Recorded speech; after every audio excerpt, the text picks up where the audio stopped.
You have it all in your computer and it all sounds really good. I love learning in person with people, which is why the Syndicate was really good for me, because I feel like there's a lot of interaction with someone to hear what I'm making and be like, this is where your problem is. Oh no, that's way beyond me. Like I couldn't possibly do that. No, you definitely can. It's like a swimming pool of knowledge. Yeah. Instead of trying to drink it, try to learn to swim. The typical foam thing on the walls that most people do in the beginning, which is pretty much useless, but a lot of people have it in their jam spaces. When I learned that in the Syndicate of just where you're like, it does nothing, and I'm like, shoot. That was the moment where I'm like, oh man, I learned so much, and it's finally like working out for us. This is the Self-Recording Band Podcast, the show where we help you make exciting records on your own, wherever you are, DIY style. Let's go.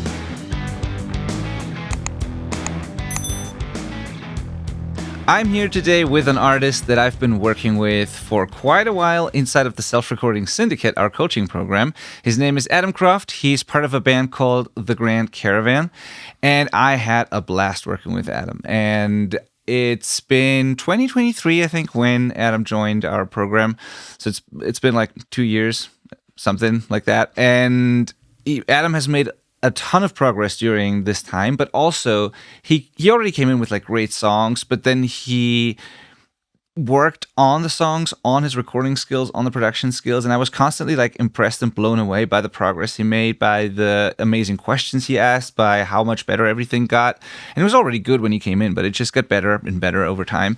And it all ended in them, making, I don't know, the Adam will tell us about this. Like, they had a record before, they've made a new one, they recorded new stuff, it all sounded better over time.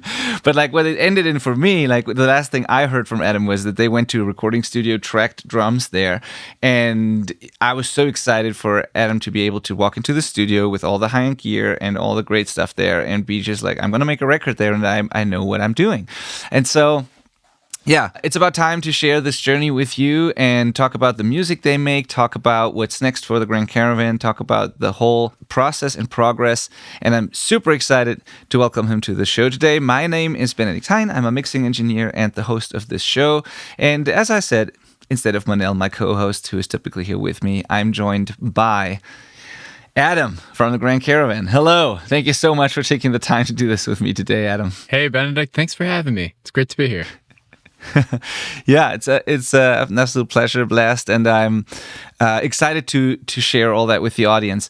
And it's kind of hard for me to, and maybe you should do that too. Like first, like introduce yourself and talk a little bit about what you've done with the band in the last couple of years, because it's been kind of hard for me to stay on top of that, because you were one of the most active people in the program. You've had a lot of records out, a bunch of demos floating around. Some of them made it onto a new record, and like give us, the state of the state for the Grand Caravan and you personally and everything you've done the last couple of years. Ooh, all right. Well, for the past few years, I've been part of a band called the Grand Caravan, and it has been a really wild, wonderful ride of 4 of us guys who just met at different stages in life. And we came together and we made some really beautiful music, and we knew we had something really special.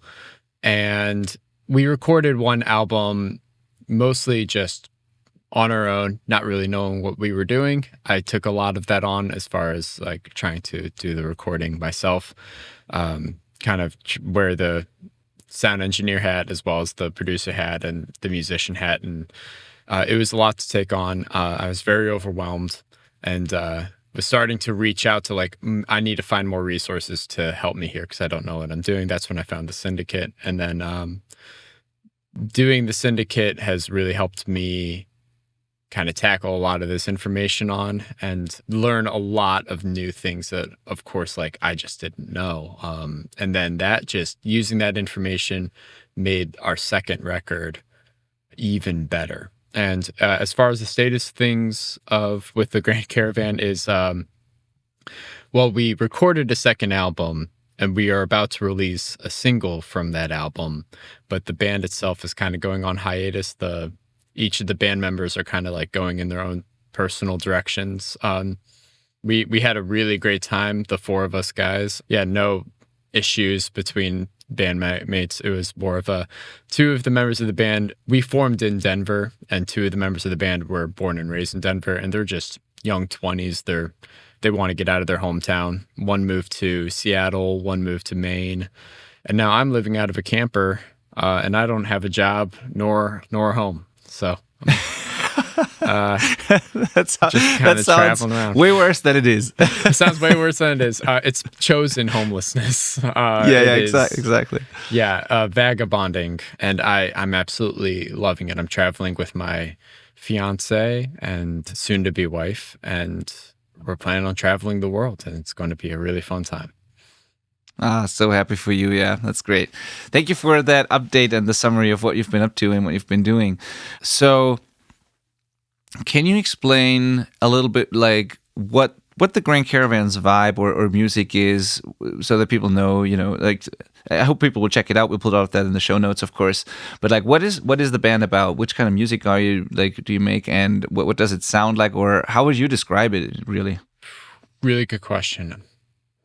I really think that the Grand Caravan is music for wandering souls, the ones who like to take road trips and get out into nature. I feel like a lot of it is the other three members of the band have chosen their instrument and are incredible at their instrument. They are musicians. They mastered their craft.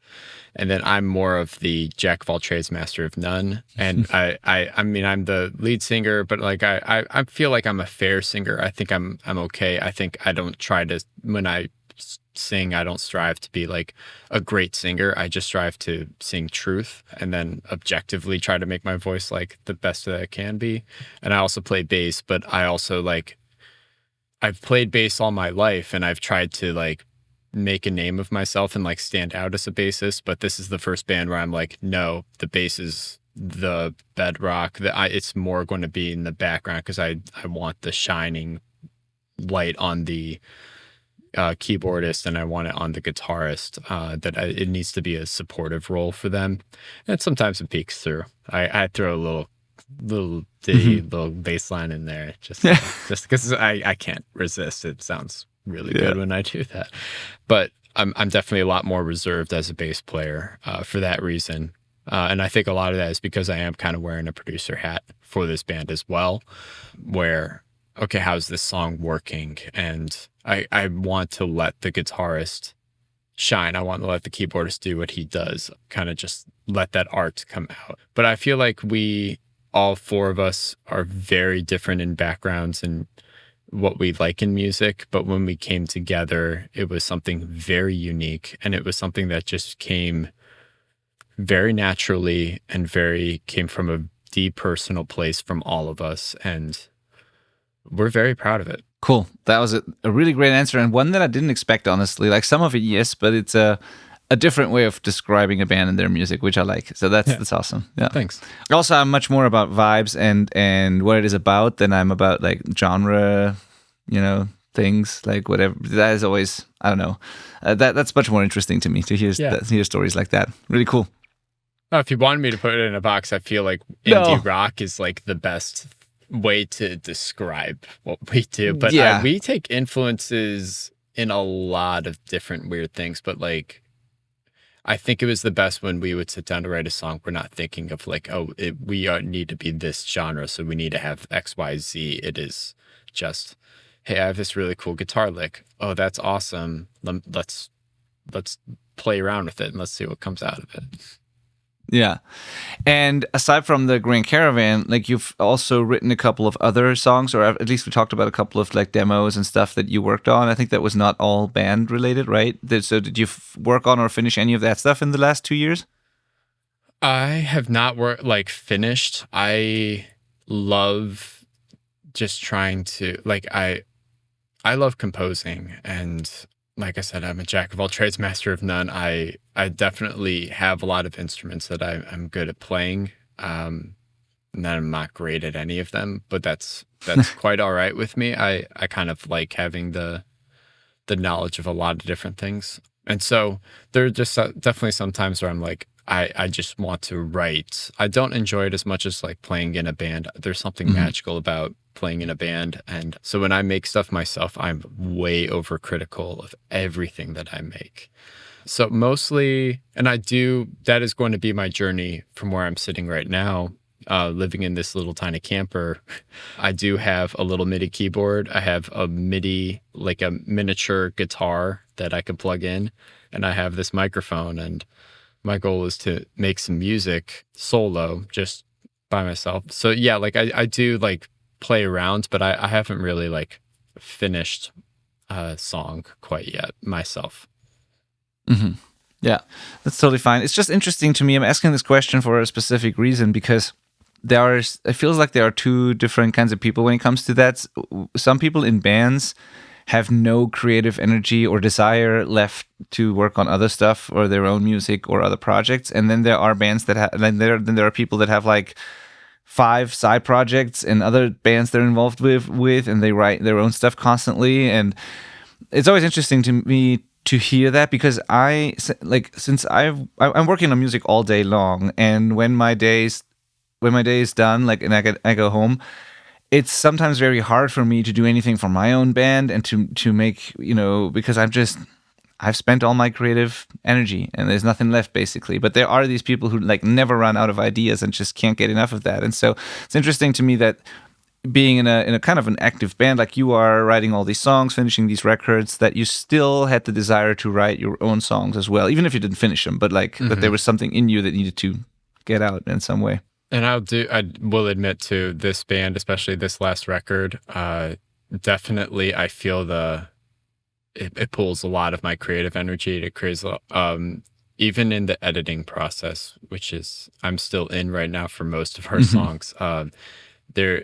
It takes up a lot of time, and I think Amanda pointed out, my fiance, because we're just traveling around, right, and we're climbing most of the days. But when we have our downtime, I pull up my computer and I'm working on my computer, and she's like, "Oh, you got some creative time today?" And I'm like, "No, I was just editing a bass." Like, it's like, and she's like, "Oh, that took you like 2 hours." I'm like, "Yeah, it takes a long time." So yeah, I still have a lot of work for this upcoming record that we finished the recording and it's just in post-production. So I do feel like I still get a lot of time pull from that, but it's still something that I get super sucked into and just love doing. And then, especially in the Syndicate, I feel like it was a sort of like you gave me assignments that I was sort of like, I feel like I need to just like throw something down real quick and like feel free to have it get pushed and pulled around and not have the rest of the band kind of like feel like it's being taken away from them, taken away from their input. So yeah, there was definitely like in the Syndicate, I was like definitely feeling like I should like throw my own music on here, even if I'm like not pouring too much creatively into it, but really it's just like, I'm just, because it's a learning exercise. But I do find myself just like doing a lot of that.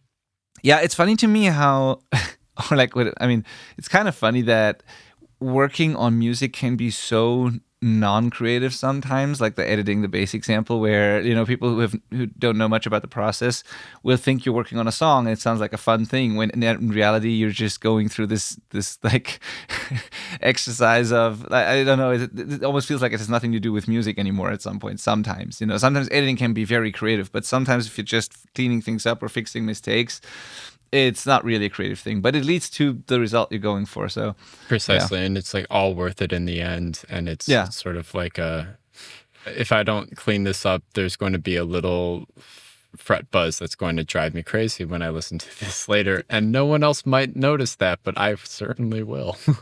That's the thing. Once you hear it, you cannot unhear it, and it will haunt you. So yeah, definitely. So you mentioned that in the Syndicate, you had this framework, or like the structured approach of like clear assignments that you could follow and then put in the work and get results and then get feedback and do it again. Can you describe to me what the situation was before that? Like, because you already had a recording experience, you've done DIY recordings before, but like what made you want to learn it quote unquote properly or get a more structured kind of approach and guidance while you're doing this? Like, what were the problems you ran into before you joined this program? Oh, good question. I feel like a lot of it was so how I came into the syndicate was I remember I was driving and I just had some fire under my butt and I just thought, I just really don't like the way that my guitar tone ever sounds. And I'm like, I wonder if there's someone has a podcast out there that will just clue me in to what the guitar tone that I might be able to do better. And I actually I found your podcast that way, and everything that you said was not what I expected as far as like, it was like your 5 ways to improve your guitar tone. None of them I thought were going to be like relevant. And I think that is what kind of lit it up in me where I'm like, I really don't know what I don't know here. And so I started listening to your podcast more of like doing some dives into like all these other things. I'm like, I think I could stand to learn from this. So a lot of the problems that I had before were, I think a lot of it was just kind of blind ignorance. Like I did something and I'm like, yeah, I think that sounds good. Record that and, try to mix, but like be like, and then show it to other people and then be like, people who knew what they were doing were like, yeah, you shouldn't mix using the faders like that, my friend. And like a lot of like really friendly, hey, you should probably get a little bit more knowledge under your belt before like trying to do this. So yeah, I feel like there were a lot of problems, and I think a lot of it was just like you just don't know what you're getting in on. Yeah. And then after the syndicate, like it was a lot of just like so much knowledge and information coming my way, and that was just really fun and helpful to just dive into. And I was just like, what more could I learn with this? It was just really enlightening, and I was constantly learning, and I still am constantly learning. But my time in the syndicate was really great for just finding out all of these little things that, probably day to day never would have come across or thought about, and but has like I found out that it's an accumulation of all the little tiny things that make the whole. Instead of, I was definitely like looking at the big picture and just being like, I thought I needed one thing that's just going to be like, boom, and now it sounds great. But it's like, no, it's all of the tiny things that you need to get in line. Yeah, totally. Which is really interesting, because I wanted to ask if there's one thing that kind of made the biggest difference, or if you remember a particular thing, that you learned really like, oh, that really changed a lot. But it's also cool to hear that it's the sum of all these like tiny things that makes a difference, because I very much agree with that. It's in audio in general, it's very rarely one big move that turns everything around. It's adding a couple of like doing a couple of little things here and there, and then like every single thing you do, if you undo it or you bypass it or whatever, it's a little bit of a difference. But if you bypass it all, everything falls apart, kind of. So yeah. I agree. But maybe there is something that you remember in particular. And it doesn't have to be from the syndicate. Something you've learned in general, like a concept or something where you feel like once I understood this, it made everything like easier or better or whatever. It doesn't happen, and if there's nothing, it's also fine. I'm just wondering. Yeah, no, I think a big thing about it was not getting lost in the sauce and reverting back to using your ears, of just like, it's kind of like you're throwing all of these processes in like manipulating sound and doing all of these little things. And then at the end of the day, it's like, okay, but then like forget all of that and go back to using your ears and like do what's going to make the sound the most right. So it's kind of like complicate it up and then simplify it back. And I think like the best example of that,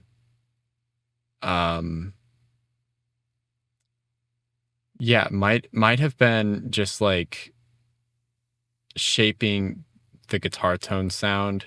I was just like, or like another thing that kind of blew my mind is I really like how you kind of opened my mind to like, hey, don't be afraid to use like amp sims or use the wide library of sounds that you could use with your MIDI keyboard that you have at your disposal, because they're really actually good. Or like using these simulators for like compressors and all of these other things. Like you have it all in your computer and it all sounds really good, that you don't need all of the bells and whistles that a studio has. The best thing that a studio does have is the literal space to have good quality sound, which is probably the biggest, most important thing, is getting a good capture when you are recording your sound. Nothing to add to that. Though, like throwing, I just learned so much. I just feel like I just kind of speckled that answer with just like a bunch of different answers. No, but that's great, because it all goes back to what really matters most, like the fundamental stuff, which is your ears, like what you hear, but like defining your taste and learning what you actually like first and all that, and then being able to kind of trust that, make bold decisions, and like the whole what you said, you use your ears thing. And it's also cool that you mentioned you learn all those concepts first, and then you kind of almost forget them or ignore them and go back to using your ears, but you don't really ignore them. It's kind of, you learn the rules so that you can then break them intentionally, and like so, but you know what you're doing and you can be intentional about it. So that's one thing. And then the other fundamental, very basic thing, but super important, is exactly that, like getting it right at the source, and that also means recording in a good space, or putting the microphones in the right place, and all of that, and it's never been about the specifics of the tools or whatever. They are all fun and great, but at the end of the day, they're also just tools, and there's so many different ways to get to the same end result. And if you ask 10 different professional engineers or producers, they will all do it differently. And one person's in the box, the other one is all analog, and a couple of them are in between. And like everybody swears by different things, but they all get great results, because it's not about those things. They are just tools to make what's going on between your ears, like the vision you have in your brain, to make that come out of the speakers, and to be able to, and then you have to be able to, of course, listen critically and all that. But yeah, you summed it up very well. So and that's great to hear. So how does it feel? Like, what does it feel like now when you walked into that?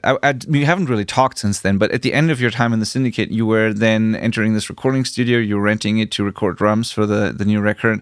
And I think like just a couple of years ago, it would have been intimidating or like overwhelming to walk in there and use all the stuff. Like, how did it feel this time? Have you been able to use the gear and have fun with it and get great results with it and all that? Oh, yeah. It was really great. And I remember the drummer and I just going around a lot of different studios in the Denver area. And there's not a lot that we could afford. And we finally stumbled across this place that is like miles below the price that a lot of these other places, like some of these places were like $200 an hour. And we're like, that's not feasible for us. We can't afford that. And then we find another place where it was like $300 for a day. And like that being like a whole 24-hour period, he's like, yeah, come and go when you want. And it's like, he practically gave us the keys to the place and is like, yeah, use it as you want. Call me if you have any issues. And he kind of like gave us a little like run through, like he would set us up pretty well, because there's a lot of stuff that like with the routing of the cables that I didn't know, and like it's like I'm not going to learn this right now. So he would just like be like, what are you doing today? All right, I'll set you up. And then he would go off and do his own thing. And then so walking into that, I was very confident, especially with the knowledge that I then had, where a lot of it was like, be thoughtful about your mic placements, and like go through and like be methodical about like how you're listening back to like make sure that you're getting a good capture, and then just hit play and roll. That was like, I felt like it was the most fun time we had. And I feel like being in a space where it was just us as the band to use it. And we felt like the Rolling Stones. Like we felt like rock stars. It was so fun because there was no one else to, like, it was just us, and it was whoever we wanted to bring in, because we turned it into like like tell our friends, like, yeah, come hang out with us at the studio because we're like big time rock stars now. And like, it was just like really fun to just like have some people around. I even had a friend who was on tour. He's a rapper, and he comes into the studio because he was on tour in Denver. And he hears one of the songs, and I turn around to him. I'm like, "Do you just want to lay down some vocals?" And he's like, "Yeah." And he's like, "What's the song about?" And I'm like, "It's about a crazy frog."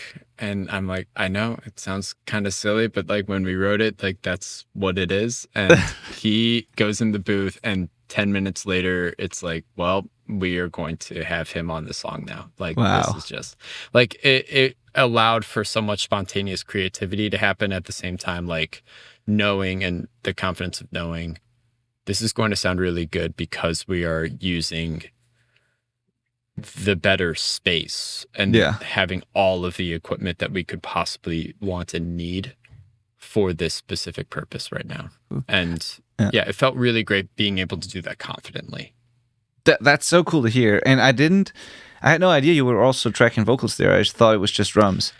But so I also did vocals. For the last record that we had, I sent it because I loved learning mixing and mastering in the Syndicate, but I realized two things. One, that it is something that's going to take a lot of time and practice. And if I'm going to put that time and practice in, it's going to take a lot of time before I'm even good at it. So, and I'm like, I kind of just want this done. And like the Syndicate also showed me what I was most passionate about when it comes to making a record. And I'm the most passionate about the recording process. And I love that. And I eat that up. I love learning more about it. And I'm okay with paying some money to people to do the mixing and the mastering because it was cool to learn that process. But during that process, I didn't get that same fire. I didn't love it as much. But the one advice that I got, and luckily I have two amazing friends who mix and master, respectively, who I could shoot it to, and they're really great about giving me advice and also knowing like that they could contribute to it in a interesting way. We just have a really good relationship, and that friendship and that professionalism, like that it just works really well. I really like the fact that I get to work with friends and that we have history together and all that stuff. But sorry, going back to it, his advice for me before going into the second record, after the first record, after he mixed the first one, is he said, go to a professional studio to do your drums and your main vocals. Yep. That's great advice. And so that was the advice that I did take. And a lot of his reasoning was what I said before. It's the literal space, like that you are going to get better results for these two. It's hard to get higher results in lower settings because the first record was made in a basement. And I have some pictures of that too, of the makeshift vocal booth that we made. And we thought at that time, because we didn't know any different, that you find a tight space and you hang up a bunch of blankets, and that's not the way. No, I mean it is better than nothing in many cases. Or like it depends on what you do. You can do a lot in like home studio spaces, but of course there's a difference to like a real studio. I was about to ask that question actually. After having done both, what do you feel like are the biggest pros and cons for each? Like, are there also pros to doing it in a jam space versus having to go to the studio? Or like, what are the, like, would you do it again that way, that the drums and vocals at the studio, rest of it at home? Is that kind of the ideal hybrid thing for you? Or how do you feel about it all now? How I feel about it all now, I know I could do it in a basement.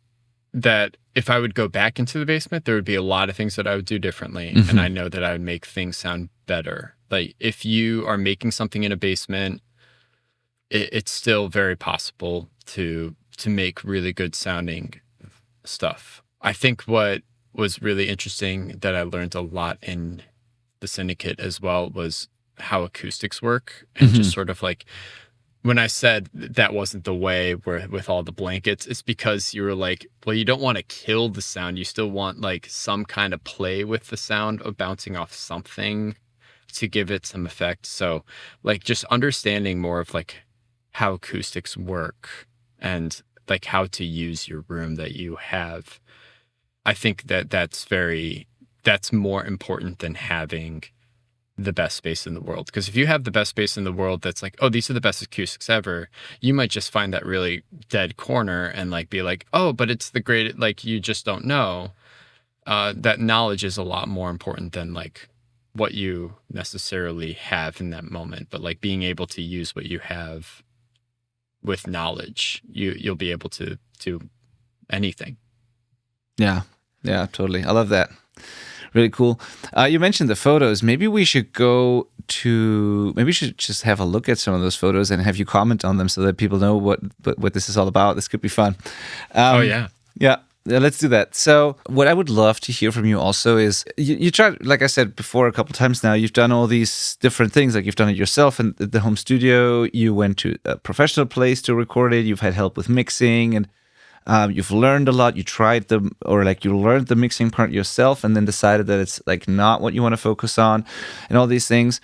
What would your advice be? Like, would that approach that you ended up going with now, is that something you would recommend to most people starting out? Or like, is there one thing you've learned about the whole process that could be valuable and interesting for people, wondering whether or not they could do it themselves? So I know for a fact that some people that are listening to this show, they've been to a studio before with their band. They wonder if they could do it themselves. Then there are others who think about doing it, they're starting to record themselves, but they've never been to a studio. And so maybe you can help avoid them, make some of the most common mistakes or not run into some of the issues that you run into. So after all these different experiences, are there a couple of things that you can give as advice to listeners?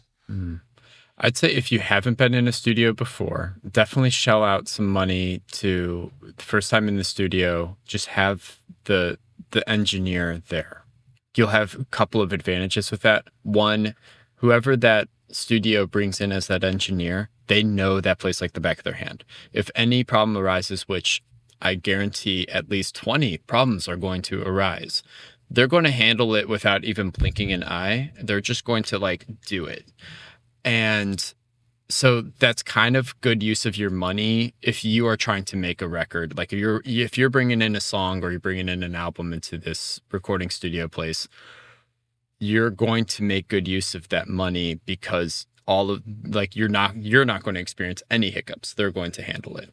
But another advantage that you're going to get is watching them. And I think like this is an important key thing too, that I would, if you're looking at studios, like maybe even asking them like, hey, could we meet with the engineer beforehand or at least get in contact with them? Could we ask them a few questions and like, just say like, hey, I'm very interested in this process. Are you interested in teaching me? Or like, is there any way that like, and just like see how they answer that question. Because you might get a sound engineer who's just like, just stay out of my way. Or you might just get one who is like, absolutely, like I love teaching. Like I'll tell you anything you want. Like I'm an open book. So I would just like look for one of those. So that way you kind of get like a lot of bang for your buck. You're recording a record, but you're also learning at the same time. Because it would be very overwhelming, I think. Because if I have recorded in a studio before with a sound engineer multiple times before. So I kind of like understood the water that I was about to tread into. I think that would be a lot more overwhelming if I walked into it and just had zero comprehension of what I was about to walk into. And I would just say like, utilize your resources, know like how you learn best. I'm definitely I need to like interact with people. I love learning in person with people, which is why the Syndicate was really good for me, because I feel like there's a lot of interaction with like you, Benedikt, of like someone hearing my stuff and then like being able to have a conversation about it instead of like maybe reading a book where it's like, here's how you use Logic. It's kind of like, okay, that only gets me so far. I want that someone to hear what I'm making and be like, this is where your problem is, or shift this, instead of constantly like worrying, am I doing this right? kind of situation.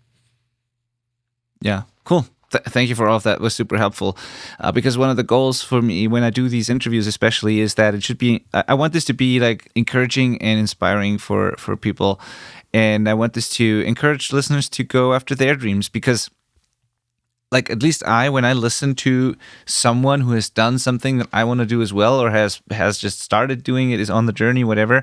When I listen to things like that, then it makes me think, maybe I can do this too, and it, like, if someone breaks it down into all the different steps and just tried different approaches and shares what worked and what hasn't worked, it just makes it more realistic, more doable, and I kind of get excited to try myself as well. And so that's why I appreciate you sharing all of this, and I hope that it might inspire someone to go on the recording journey in themselves, or maybe if they're already doing that, maybe explore hiring studio professionals because they haven't done it before, or joining a community, collaborating with others, the whole working with people aspect, whatever it is that speaks to you.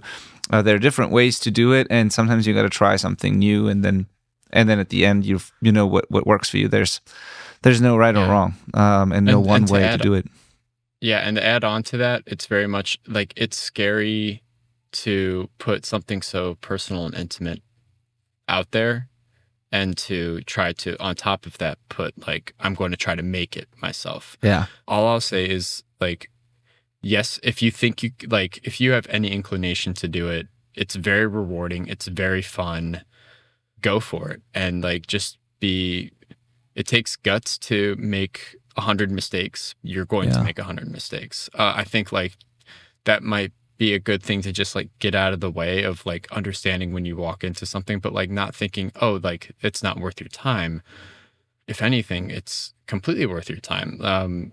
You're going to fail 100 times, but if you go back and you fix it 100 times, that's learning. That's just how learning works. And it's a really fun and enjoyable process.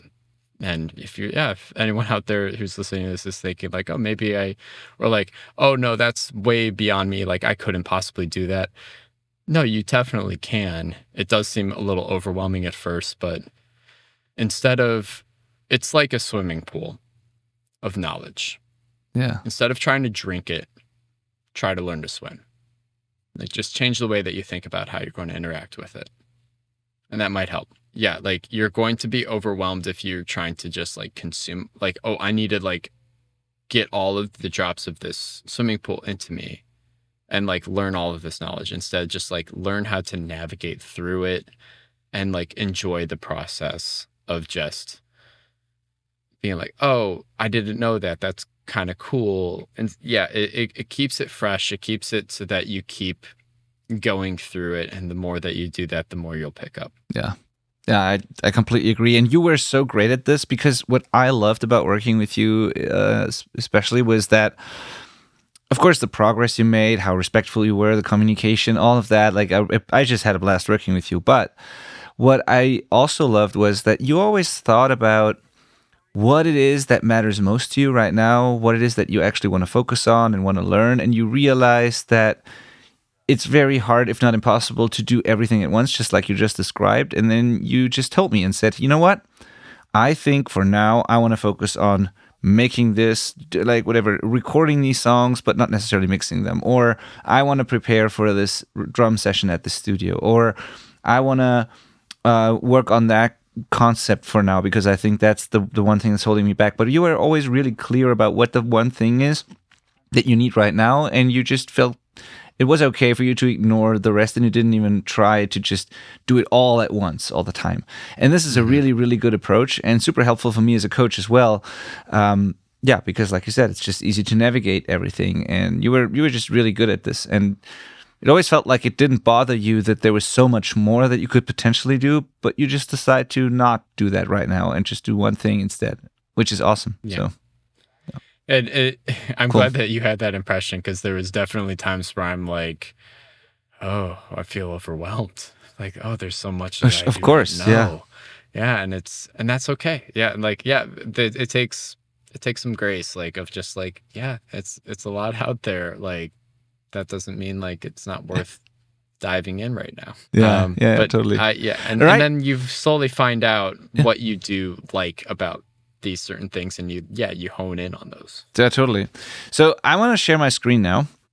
Oh yeah. Okay. So this is the start of our band. Was the drummer and I knew each other from college, and we both moved to Denver, Colorado.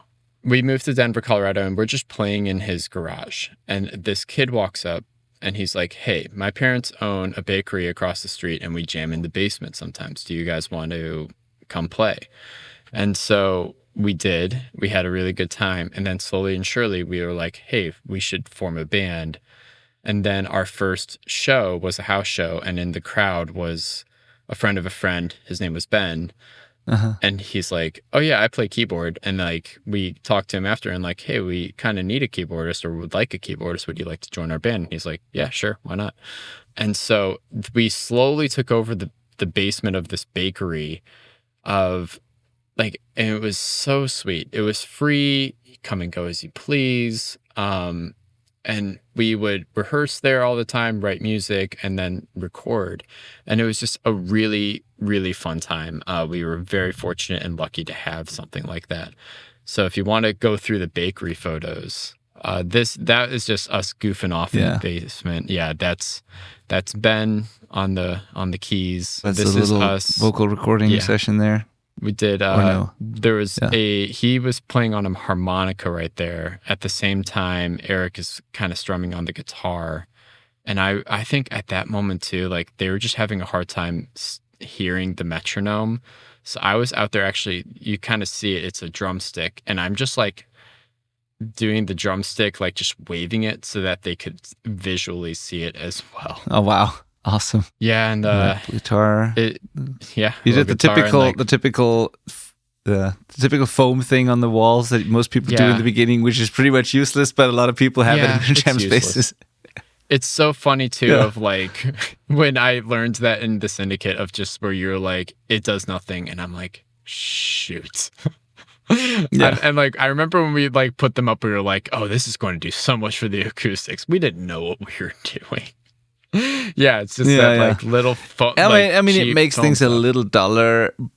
Yeah, it makes things a little duller, but really like it's almost not measurable. It's like I and looking back on it, I'm like, yeah, it didn't make a difference. There was a lot of boominess in that basement that was just out of control. But everyone does it, and so did I. When you look at Jam Space photos of my band like 20 years ago, it looked exactly the same. So funny how we that's do awesome. Yeah, we definitely had we contributed a lot to the vibe of the place. A lot of string lights. It was just we made it a space that was a really joyful place to walk into. And then if you were to go upstairs, we would actually like, oh man, there's a bakery, right? Exactly. We would get like the day old croissants and we would just snack on them between like for breaks and like just make ourselves some espresso. Awesome. And it was a wild and crazy time. Oh, and this is a funny photo of that is a closet where we hung up a bunch of blankets. And that's me essentially running sound. You see the little cord that's like peeking through, and I'm just sitting outside because that's as far as it goes. And I'm just listening right outside the door for the people who are doing the backing vocals inside. And right behind me is the computer and the interface. Man, that is awesome. So you had separation between the computer and between the control room and the tracking room, basically, but it was done through this little like a very short leash. And it was it was just like in that time too when we were recording, it was quite a party. I remember the person who took this photo was the female vocalist on our tracks, and there's a bottle of tequila next to me. Whenever we'd hit record, like we could whisper because we knew like there wasn't like that much bleed, but you definitely couldn't be loud or else there would be. So like we would quietly take tequila shots together and just like chat and shoot through shit. Like, it was just like such a fun time. Oh, I love it. It's awesome. Yeah, jamming again. Mm-hmm. We're probably arguing you there on about the bass, time right? signatures. Yeah, that's me on the bass. Yeah, and that's the little. That's the little room that we were sitting outside of, right? Yeah. Yeah, I mean, those heavy blankets, they do something. Like, that's not really useless. Like, it's not as good as, like, proper absorbers and whatnot, but I think that's much better than having just the concrete walls in a small booth like that. Oh, yeah. Definitely. Yeah. And these are, like, more thick absorbers here, so they definitely do something about the early reflections, so that's better. And you had some absorbers, like, even though they're very thin, but you did the right thing by putting them on above the overheads to get rid of some of the reflections. Oh, yeah. So there's progress. It's still like what I would say. Oh, yeah. Like, we actually, the next door neighbor of the drummer, that same day that Eric walked up to us and said, hey, we jam in the basement of a bakery, another man walks up to us. He's like, hey, I live right next door and I have a studio in my basement. If you guys ever want to record, come on down. And so we recorded just drums in his space because he already had the drum set and he already had everything mic'd up. So we were very fortunate for that too, of having that. And we added those absorbers above the overheads because when we first arrived, he had the overheads like practically on top of the cymbals. And like I sent a picture to a friend of mine who does some recordings, and he's like, yeah, you need to raise those overheads a lot more and then maybe try to get something behind them.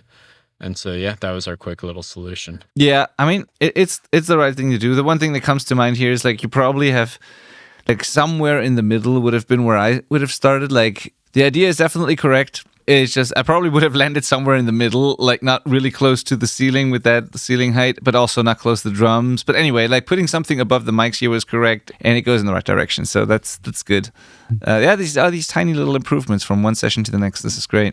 So this is my apartment. Yeah. Where, yeah, we would do a lot of the tracking as well. Especially did all of the like scratch tracks as well as some of the.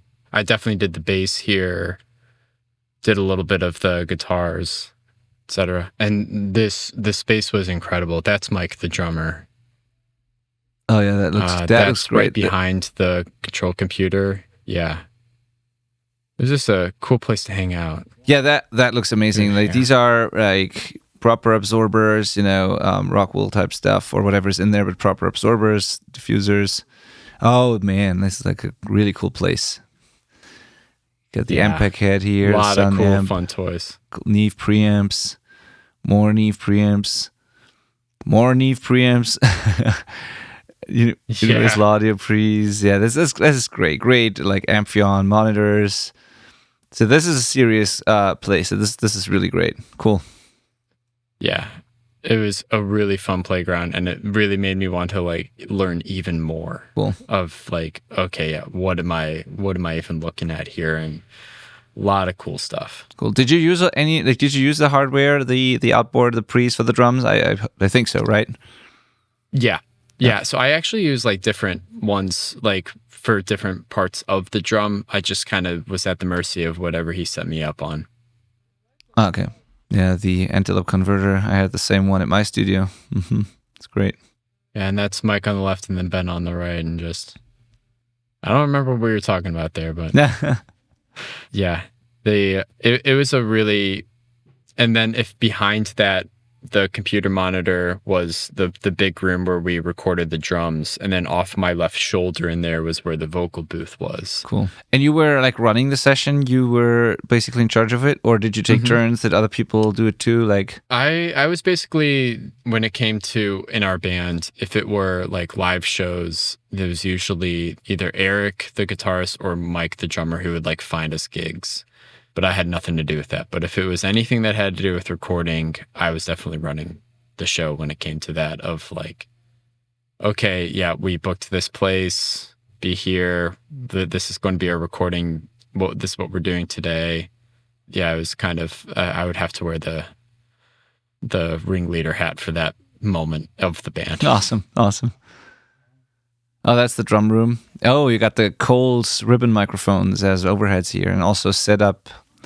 Yeah, you can also already tell by the overhead setup that there quite a few things have happened, and you've made progress there. I don't know if the studio owner set this up for you, with you, or whatever, but the mic choice, but then also how they're placed is immediately tells me that is going to be different from the stuff that I've seen before. Yeah, he set it up with us, and then we kind of did a little bit of a playing, listening, do some little bit of adjustments ourselves. I remember specifically moving the one that was the kick in, moving it further into the drum head to get closer to the battering head, just because I wanted more of that attack off of the kick. And but that was the moment where I'm like, oh man, I learned so much, and it's finally like working out for us. Yeah.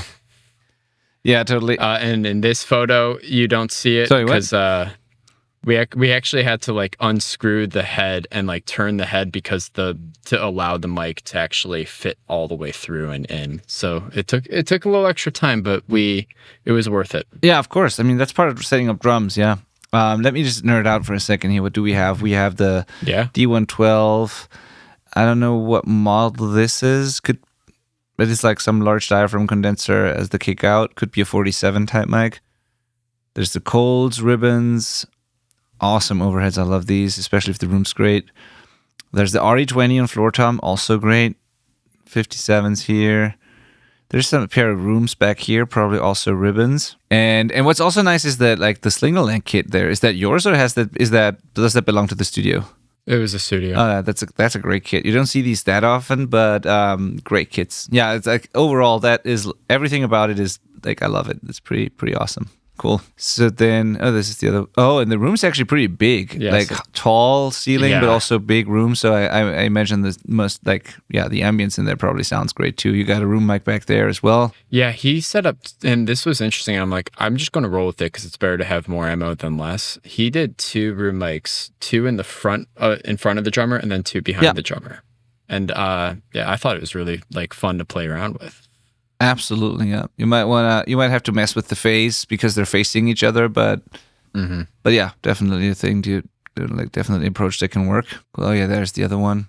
Great. A little personal monitor mixer there is also always good to have. Oh, that's really helpful. Yeah. Instead of having somebody constantly in your ear, hey, turn up this, turn down that. Like, no, you could do it. Yeah, that's awesome. Let me see. And then if you go up to apartment, so that's where we tracked the instruments for our second album. And this was actually the drummer's apartment. And he has a really good spot downtown in Denver. And that was just, we just took over his apartment for a whole weekend and just had a really good time of just doing a lot of things DI. Yeah, all DI. Yeah, that totally works. Pedals and all that into DI box or the DI input of the interface. Yeah, that's cool. Yeah, like sitting outside there, the keyboard. Yeah, that's how you have a great time. I mean, that's the beauty of home recording too, is like you can just use whatever space you have. You can sit outside if you want to, plug it in directly and just have fun. And without having to worry about the studio cost or whatever. So that's why I was asking about pros and cons of home recording. I think some instruments you can do at home pretty well without necessarily cutting corners and have a good time while you're at it. So, yeah. Oh yeah, absolutely. I think this also just allowed for us so much freedom of, like we're not paying, we're in a space that's comfortable. And it's kind of, the atmosphere is so important when you are making music of like how the performance is going to be. And then at the end of the day, that's going to be the result. Yeah, absolutely agree. Yeah. It's awesome. Yeah. Yeah. Skyline of mountains in Denver in the background, just absolutely loving it. Living like a Rolling Stone. Yeah, totally. So cool. Yeah, and then we have basement. I think we already had that. And we have home studio. No, we already had that as well. And then last show is what we have. Yeah, we had one of the most lovely, wonderful last shows in Denver. I love that. Right before everyone left. So we like to go big and bold for our live shows, but our drummer always wanted Holy shit. So I always wear something goofy and fun, but the drummer wanted to wear suits, and I said, okay, I'll wear a suit for the first song. Yeah. And then he pies me in the face on the third song. Yeah. Oh, that's so cool. But I found those sequin pants and a sequin jacket. that had a star on the back and like sequin fringe. Holy shit. Yeah, I found it at a thrift store, and so it was just like really fun. We all started in suits and then take off the suits, and we had something funky underneath it. So it was, and we did that all. That was kind of a DIY ourselves as well, because there's this jam studio that like just rents out rehearsal spaces, but they sometimes rent out their big room for shows. And so we just invited everyone we knew in Denver. Hey, bring everyone you know, come to this space. And it was a very small space, but like we packed the place out, and it was just so much fun. And we played the longest we've ever played too. Like I played for over an hour, probably like an hour 20, and just played like every song that we knew. So cool. Yeah, thank you for sending me these pictures. This was really fun to look at, and also gives people like sometimes it's easier to explain something when you look at it, of course, but then it's also just cool to see the journey and the different spots you recorded in. So thanks for sending that over. That's really cool. Absolutely. Where and how can people find your band online and check out all the things that you've recorded, like the old record, the new record? Is the current one already done? It's probably not done yet, but you're editing, as you said. But like, where can people check your band out, and what is available already, and when can they expect new material? You can find us on most streaming platforms: Spotify, Apple Music, YouTube, SoundCloud. We have a website. It's the Grand Caravan. Hold on one sec. I had it right here. It's on a sticker. grandcaravanband.com. Awesome. Yeah, and that has links to every place that you could find us. We have our first record on vinyl that is available for purchase as well. And then you're asking about the second record of like when to expect that. We are releasing a single. I was going to find out when this show is going to air, and I was going to release it the same day. So we could talk about that later, but it's finished. I think it sounds very lovely. It's been a lot of hard work, and it's been paying off. And yeah, we're just so happy with the results. Yeah. Oh man, I'm so happy to hear this. So this episode, I mean, things might change, but my plans for now are, it depends on your single plans as well. But if at all possible, like we would release this episode next week. So by the time you're hearing this, when it comes out, we've recorded it last week. So next week, Wednesday, we would release this episode. I don't know if that works with your single plans. It might be a little short notice. Yeah.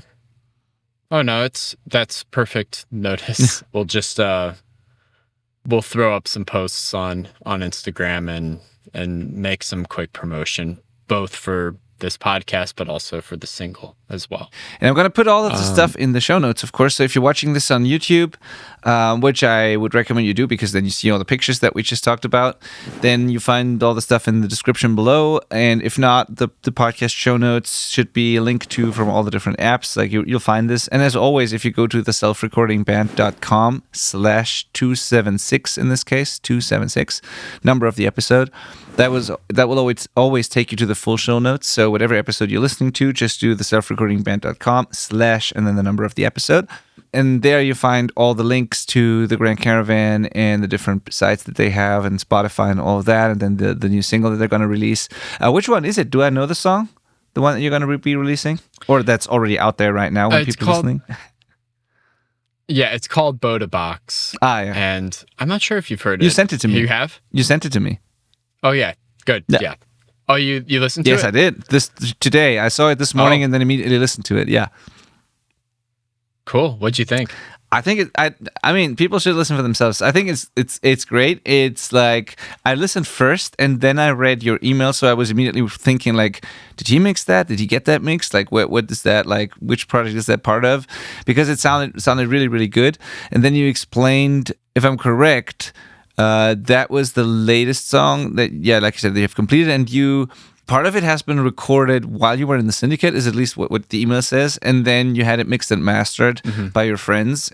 And also, we should shout them out. We do a little shout out there. So we should. I don't know if it's correct, but Chris DiCola and Jake Pastor, is that correct? Yeah. So Chris DiCola mixed it, and Jake Pastor did the mastering. Awesome. And they're both really incredible. They do this for they do this professionally. And I included. I gave you ways to contact them if anyone listening to this wants to reach out to them to mix or master any of their work. They're wonderful. They do really great work. Love those guys so much. And so if anyone wants to look them up, please feel free to do so. They're wonderful. Perfect. Yeah, I'm gonna put the link to the single in the show notes, and then also the links to these people, because if you like what that sounds like, and you also heard how Adam is talking about them, that's always a good sign if somebody vouches for someone.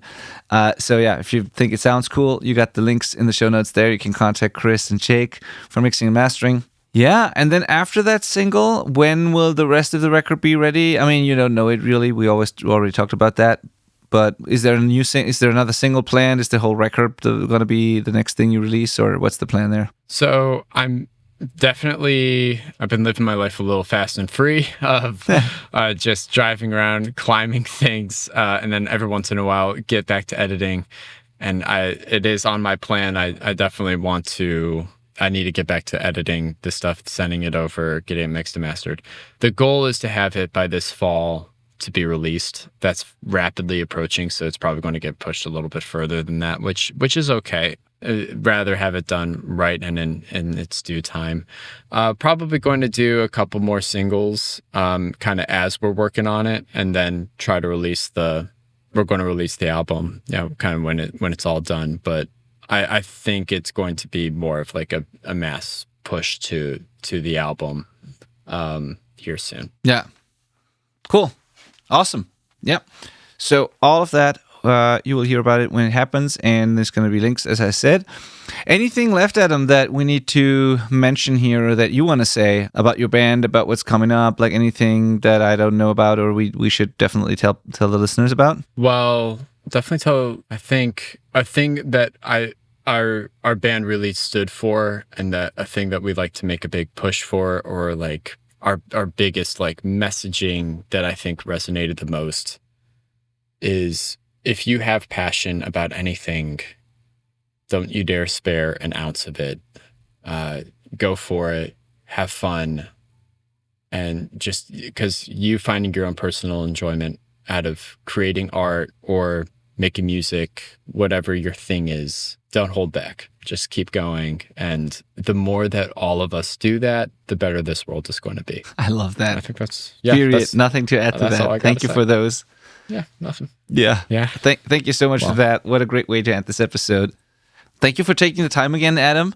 Thank you for being so great to work with. Thank you for all the great music you're sharing with the world. And I wish you a wonderful time out there on your, gap year and all the traveling you do. So I just hope you really enjoy that, and you'll never forget that time and those memories you're making. That's really, really excited for you. Yeah. And I can't wait to hear the record when it's out and all the rest of it. And so thanks. Thank you so much for doing this, for sharing this with our listeners. Oh, yeah. Thank you for having me on. Thank you for all that you've taught me. It is just so invaluable, all of the knowledge that you have helped share with me, wisdom, everything that you pass on to me has just been super helpful. You really helped me gain a lot of confidence to be able to move forward with recording my art confidently. And I'm so grateful for that. And if anyone out there is listening to this and is like, hey, maybe I should do the Syndicate, absolutely. It is well worth your money, and it is so much fun. You'll learn so much, and it's really great. And so thank you again, Benedikt. I appreciate that. Adam. Thank you so much. Cool. All right. So, and thank you, everybody, for listening to this, of course. And I'll talk to you next week. And I think Manel will be back. So, yeah, looking forward to that. Thank you for being a listener, and bye-bye.